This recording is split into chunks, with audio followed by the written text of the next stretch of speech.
morning mga lods. Ngayon panibagong araw, panibagong hamon ng buhay. Yan, ito naman tayo ngayon sa site. Yan o. May konti, umpisa na naman ang trabaho. Yan. Hanggang ko kahapon na si Jimmy Managaytay. Ayun o, may kausap asawa niya.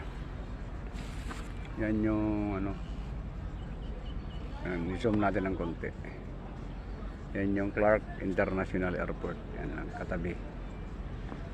Yan yung mga bulubundukin. Dito tayo ngayon sa medyo probinsya. Yan mga kasamahan ko. Yan o. Diyan pa kami sa waiting area. Wala pang alas city.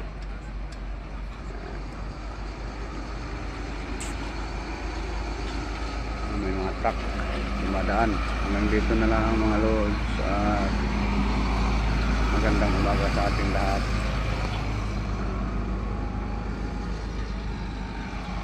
Maraming salamat.